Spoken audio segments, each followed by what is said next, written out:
มึงเอ้ยสมทอดอ้าวสวัสดีทุกคนครับไก่เราต้องงอนเอาแขวะทำไมไต่แน่ตาเลี้ยงดูนะเด็ดได้เด่นเราเนาะแกงไข่เป็ดไข่ลูกเคยครับไข่ลูกเคยแบบหมอนนะครับรสชาติจะออกเผ็ดแล้วก็เค็มนัวๆครับผมเนี่ยทอดแล้วก็ไปแกงอีกทีครับอร่อยมากเลยนะครับเพื่อนๆมากินด้วยกันเลยครับกลิ่นเชียงก็มันจอดเอาแต่นะยิ่งก็ไต่มันจอดแขวะไม่ไต่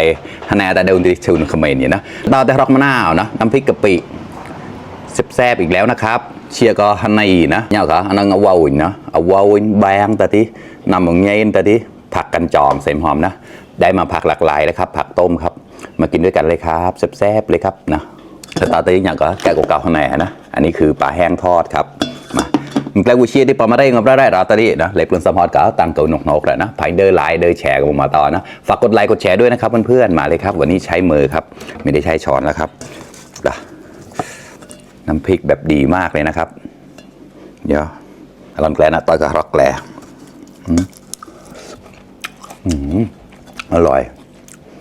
เชี่ยกันมีหนา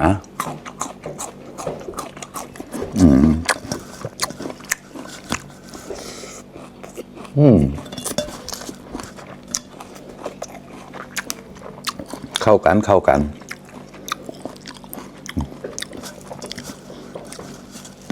มาครับขำโตโตหมอกตุโตเต้าโนรัตอะ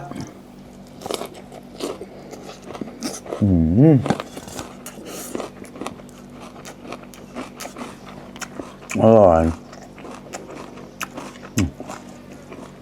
ผักกันจอง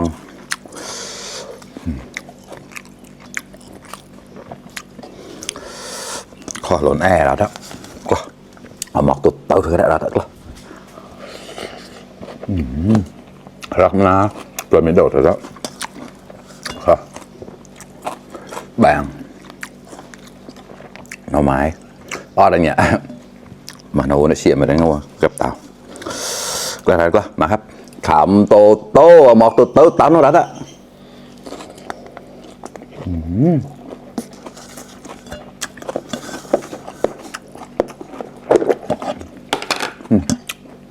การบาโดยเจ้าเหนือระดับ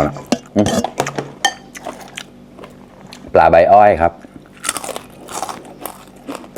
กรอบอร่อย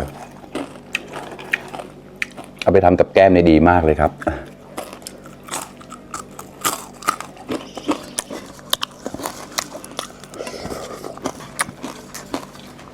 ผมจะกูเชียร์ป้อนกำจอเราได้เยอะนะ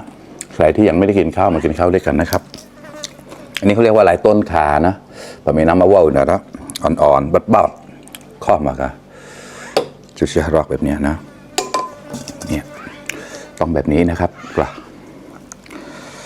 มาขำโตโต้หมอกโตโต้เต้าโนรัตอะ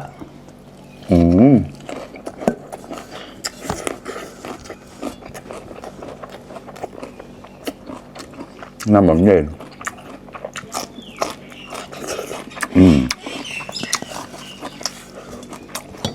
เชือกแหวน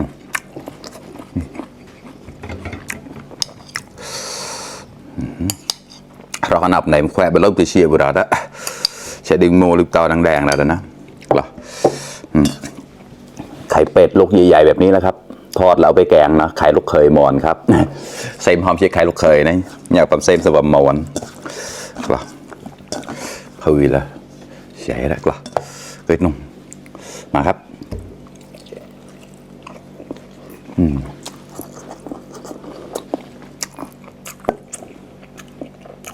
ก็อร่อย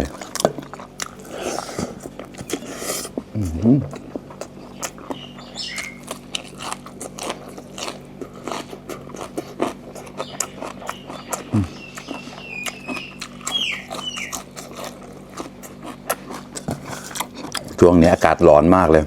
อาต้าเราแต่นั้นเดินเสมทำหนักก็ขำโตโต้หมอกตุโต้เต้าโนรัตอะ